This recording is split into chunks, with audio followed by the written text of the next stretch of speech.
சொல்லிட்டேனே முதல்ல அன்பு சகோதரர் தான் சொன்னேன். எல்லாம் அன்பு சகோதரன் சொல்லி தானே. அவங்க எக்ஸ்எம்எல்ஏலாம் இல்லை, எனக்கு அண்ணனுங்க அவங்க.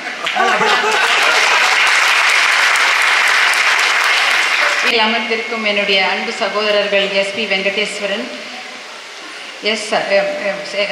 அன்பு சகோதரர் எஸ் சதாசிவம், அன்பு சகோதரர் டாக்டர் இரா செந்தில் அவர்கள், அன்பு சகோதரர் பாரிமோகன் எக்ஸ் எம்பி அவர்கள், அன்பு சகோதரர் இளவேலு சாமி அவர்கள். சொல்லிட்டேனே முதல்ல அன்பு சகோதரர் தான் சொன்னேன். எல்லாம் அன்பு சகோதரன் சொல்லி தானே. அவங்க எக்ஸ்எம்எல்ஏலாம் இல்லை, எனக்கு அண்ணனுங்க அவங்க. இளவேலுசாமி அவர்கள், சகோதரர் அரசாங்கம் அவர்கள், சகோதரர் சாந்தமூர்த்தி அவர்கள், சகோதரர் பாடி செல்வம் அவர்கள், எல்லாம் இவங்களே என்னை டைரக்ஷன் பண்ணுவாங்க. எலெக்ஷன் வரும்போது இங்கே போங்க அங்கே போங்கன்னு வாங்க. எங்கள் அக்காங்கெல்லாம் என்னை வேலை வாங்க விட மாட்டாங்க. என்னை வேலையே வாங்காதது சக்தி கமலாமாவும் நிர்மலா ராசாமா மட்டும்தான்.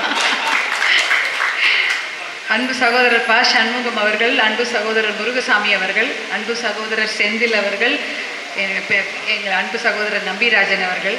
இவங்கெல்லாம் என்கிட்ட ஃபோனில் கூட எப்பயாவது பேசுவாங்க, ஏதாவது வேலையாக இருந்தால் தான். எப்பயுமே தொந்தரவு கூட பண்ணவே மாட்டாங்க. சதாசிவம் அவர்கள், ராஜசேகர் மாவட்ட செயலாளர் அவர்கள், மு செல்வகுமார், அள்ளிமுத்து அவர்கள், பசுமை தாயகம் மாது அவர்கள், பி ராமலிங்கம் அவர்கள், சிவி மாது எக்ஸ் சேர்மன் அவர்கள். அவங்க ஊர் கல்யாணம் ஒன்று கூட விட மாட்டார். கூட்டின்னு போய் நடுராத்திரியில் 3 மணி வரைக்கும் பார்க்க.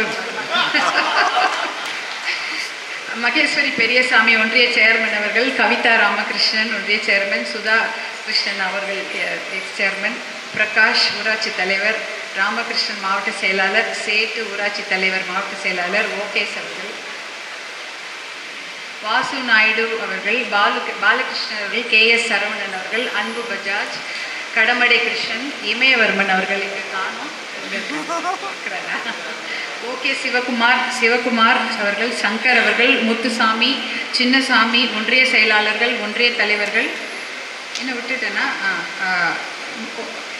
மாநில மாவட்ட பொறுப்பாளர்கள், ஒன்றிய கிளை பொறுப்பாளர்கள், மகளிர் பொறுப்பாளர்கள் அம்மா நிர்மலா ராசாந்தம்மா அம்மா சொல்லிட்டேன், சரவணகுமாரி அவர்கள், செல்வி ஜெயலட்சுமி அவர்கள், சாந்தினி அவர்கள், பெரியம்மாள் நாகு, சாந்தி. இவங்கெல்லாம் வேற ஒரு வாட்டி நீங்கள் எல்லாம் சென்னையில் வந்து நம்ம ஒரு வன்னியர் சங்க போராட்டம் வரும்போது எல்லாம் டிவியில் உங்களை தான் காமிச்சிருந்தாங்க. அப்போ பேர் கேட்டாங்க டிவியில். அம்மா இவங்க எல்லாம் எல்லாரையும் கூட்டி இழுத்துட்டு போகிறாங்களே, பேர் சொல்லுங்கள். ஒருத்தர் பேரையும் நான் தான் சொன்னேன் அவங்களுக்கு. ஏன்னா அவங்களுக்கு தெரியாது. மக்கள் தொலைக்காட்சியில் லைவ் பண்ணும்போது என்னை கேட்டாங்க. ஏன்னா எல்லாரும் உங்களோட தான் நான் எப்போ 2014 எலெக்ஷன் அப்போல்லாம் உங்களோட தான் நான் வருவேன். எல்லார் வீட்டுக்கும் வந்திருக்கேன். கால் அடிபட்டு போது கூட நான் எல்லாருக்கும் வந்து பார்ப்பேன். ஏன்னா எனக்கு அப்படி தான் எனக்கு பழக்கம். எனக்கு கட்சியில் இவங்க என்ன பொறுப்புலாம் எனக்கு தெரியாது. என்னோட சகோதரிகள் இவங்களோட தான் நான் கூட வந்து பார்த்துட்டே இருப்பேன். மேடையில் அமர்ந்திருக்கும் கஸ்தூரி அவர்கள், அவங்க என்னோட பேசிக்கிட்டே இருப்பாங்க. சோபனா குமரவேல், சண்முக பிரியா, அப்புறம் இன்று வந்திருக்கும் ஊடக பேரவை பொறுப்பாளர்கள், சமூக ஊடக பேரவை பூபாலன் அவர்கள்லாம் வந்தாங்கன்னா பேரவையில் பொறுப்பாளர்கள்லாம் எல்லாம் வந்திருக்காங்க. பசுமை தாயகம் பொறுப்பாளர்கள் சென்னையிலேருந்தெல்லாம் வந்திருக்காங்க. உங்கள் எல்லாருக்கும் என்னுடைய மனமார்ந்த நன்றியை தெரிவிச்சுட்டேன். ஏன்னா உங்களுடைய பேராதரவோடு இன்றைக்கி போய் நம்ம வேட்புமனு தாக்கல் செய்திருக்கிறோம். ஏன்னா அங்கே நிறைய பேர் கேள்வி கேட்டாங்க. நீங்கள் அரசியலில் இப்போ சேர்ந்துருக்கீங்களே, அனைத்து கூட்டணி கட்சி தலைவர்கள், கட்சி பொறுப்பாளர் அனைவருக்கும் என்னுடைய வணக்கத்தை தெரிவித்துக் கொள்கிறேன். இத்தனை சகோதர சகோதரிகளும் பேராதரவை தெரிவித்து இன்றைக்கி எல்லாரும் காலையிலேருந்து என்னோட இருக்கிறாங்க. உங்கள் அனைவருக்கும் என்னுடைய மனமார்ந்த நன்றி.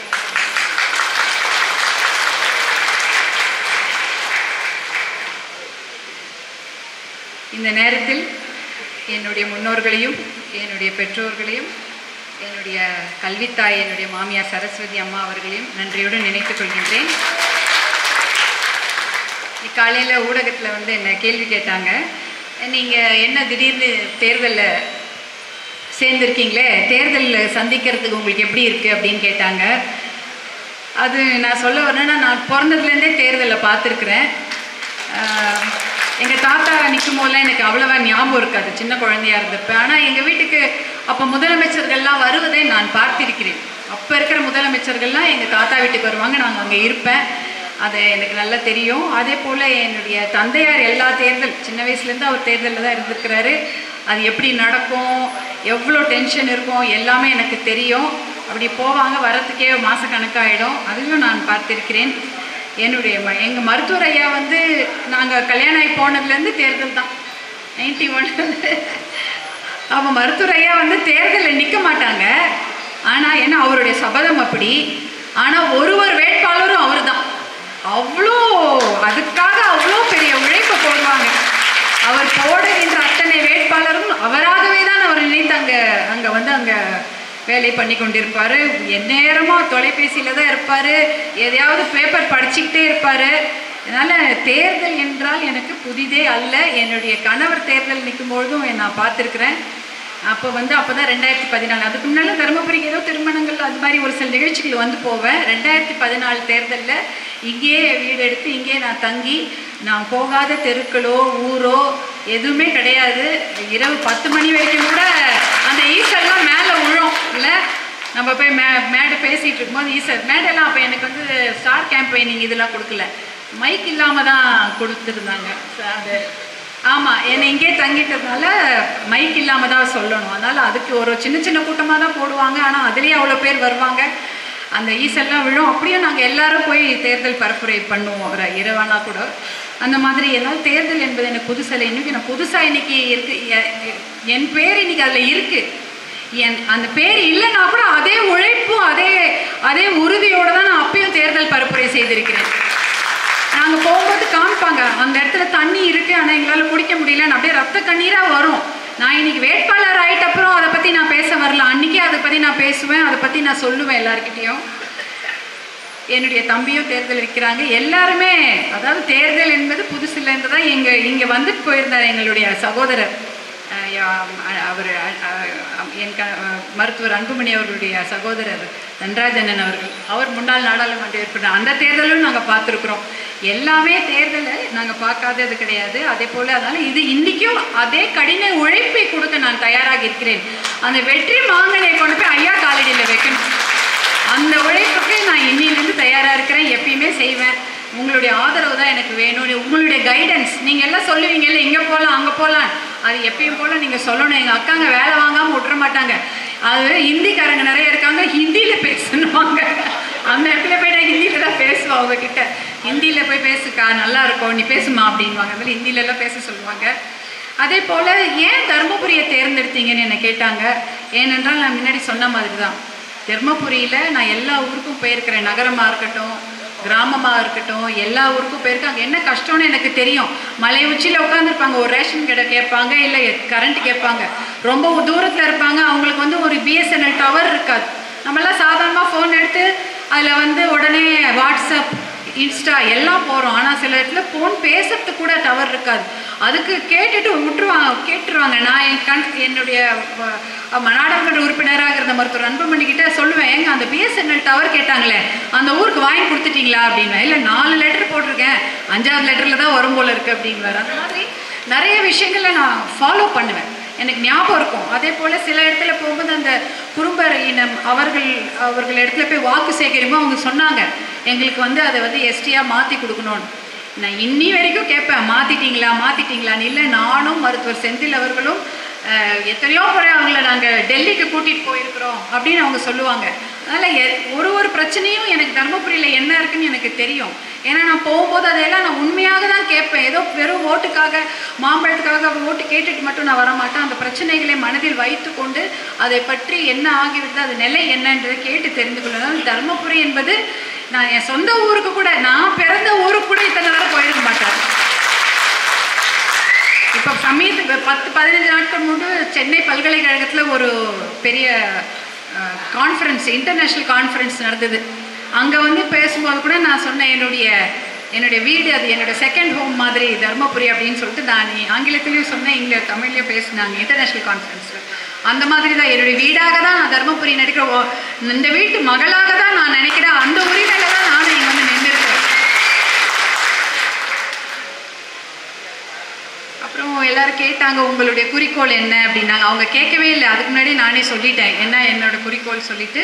அதையெல்லாம் மருத்துவர் நம்மளுடைய பாட்டாளி மக்கள் கட்சியின் தலைவர் மருத்துவர் அன்புமணி அவர்கள் எல்லாம் வரிசையாக சொன்னாங்க இல்லையா. தருமபுரி காவிரி உபரி நீர் திட்டம், அதை எப்படி செயல்படுத்தணும் அப்படின்றதெல்லாம் ஆலோசனை வாங்கிட்டு கண்டிப்பாக அதை பற்றி உறுதியாக இருக்கிறோம். 10 வருஷம் போராட்டம், அதை நம்ம இன்னும் எவ்வளோ நாள் தான் போராடுறது, எப்போ தான் கையெழுத்து போட்டு அதை நம்மளே கையெழுத்து போட்டு கொண்டு வந்துடலாம் போல இருக்குது. அதுக்குள்ள அந்த ஒரு விஷயத்தை நம்ம கண்டிப்பாக செய்யணும். அந்த மாதிரி ஒரு காவிரி உபரிநீர் திட்டத்தை எப்படி கொண்டு வருவது என்பதை பற்றியெல்லாம் எனக்கு நிறைய கைடன்ஸ் தேவைப்படுகிறது. அதையெல்லாம் உங்களிடம் பெற்றுக்கொண்டு கண்டிப்பாக அதை நாம் நிறைவேற்ற வேண்டும். அதே போல் இந்த சிப்காட் வருவதற்கு நம்முடைய சட்டமன்ற உறுப்பினர்கள் எவ்வளவு போராட்டம் நடத்தினார்கள், எத்தனை முறை பேசினார்கள் என்பதெல்லாம் தெரியும். அப்போ கூட இப்போ ஆரம்ப கட்ட பணிகள் இங்கே தொடர்ந்து நடந்துட்டுருக்குது. அதில் கூட ரொம்ப நாள் இழுக்கக்கூடாது. அது ஒரு 2 வருஷம் 2 வருஷத்துக்குள்ளே அந்த சிப்காட் வளாகம் அமைக்கப்பட்டு அங்கே மிகப்பெரிய தொழிற்சாலைகளை கொண்டு வர வேண்டும். அப்போ தான் ஆயிரக்கணக்கான இளைஞர்களுக்கு அங்கே வேலை வாய்ப்பு கிடைக்கும். எத்தனையோ பசங்க தர்மபுரியில் நான் பார்ப்பேன், எல்லாருமே பட்டதாரிகளாக இருப்பாங்க, எல்லா பெண்களுமே நல்லா படிச்சிருப்பாங்க, ஆனால் வேலை இல்லைன்னு சொல்லுவாங்க. எல்லாருமே படித்த பெண்களாக இருக்கும், இங்கே வேலை கிடைக்கலன்னு சொல்லுவாங்க. அந்த குறையெல்லாம் போகணும்னா முதல்ல அங்கே நிறைய தொழிற்சாலைகள் வர வேண்டும். அப்படி வந்தால் நம்ம மாவட்டத்துக்கு அது ஒரு மிகப்பெரிய பொருளாதார வளர்ச்சியாகத்தான் இருக்கும். அந்த பொருளாதார வளர்ச்சி இருந்தால் இங்கே இருக்கிற நில உரிமையாளர்கள் பக்கத்து ஊரில் போய் வேலை செய்ய வேண்டிய அவசியமே கிடையாது. எல்லா பல மாநிலங்களையும் மாவட்டங்களையும் 3.5 லட்சம் பேர் வேலை செய்கிறாங்க. அந்த மண்ணின் மைந்தல் கான்ஃப்ளெக்ஸ் சாப்பிட்டுருந்ததெல்லாம் போயிடுச்சு. இப்போ இந்த சாமை வரகு தான் சாப்பிட்றாங்க.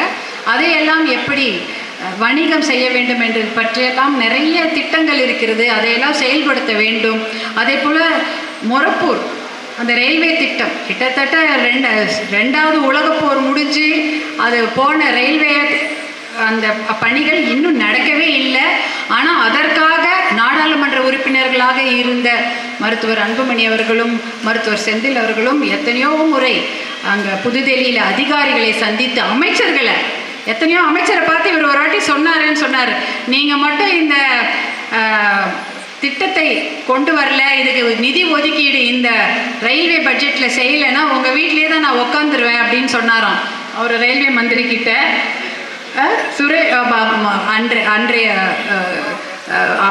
ரயில்வே துறை அமைச்சர் சுரேஷ் பிரபு அவங்க வீட்டில் அவங்க மனைவி சொன்னாங்களாம், அப்போ நானே உங்களை பார்த்து சாப்பாடெலாம் போட்டு நீங்கள் பார்த்துக்கிறேன் அப்படின்னு சொல்லியிருந்தாங்க. ஏன்னா நீங்கள் பண்ணி கொடுக்காத வரைக்கும் நான் இங்கேருந்து கிளம்ப மாட்டேன் அப்படின்னு சொன்னாரா. அந்த வருடத்தில் தமிழ்நாட்டுக்கு ஒரே ஒரு ரயில்வே திட்டம் தான் வந்தது, அது மொரப்பூர் ரயில்வே திட்டம். அப்போ எதுவுமே வரல.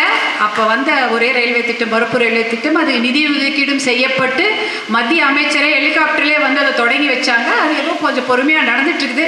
அந்த திட்டத்தையும் சீக்கிரம் முடித்தா நம்ம 6 மணி நேரத்தில் சென்னையில், ஒரு 4 மணி நேரத்தில் சென்னையிலேருந்து நம்ம தருமபுரி வந்துடலாம். அதெல்லாம் இருந்தால் பசங்க படிக்க போகிறதா இருக்கட்டும், இல்லை வேலை வாய்ப்பாக இருக்கட்டும், நிறைய வேலை செய்யக்கூடிய பொருளாதார வளர்ச்சியெலாம் இதனால் மிக சிறப்பாக நடைபெறும். அதனால் இந்த திட்டத்தை எவ்வளோ விரைவாக செயல்படுத்த முடியுமோ, ஏன்னா இந்த கனவார்ந்த திட்டத்தை நினைவாக்க இவ்வளோ பேர் போராடி இருக்காங்க.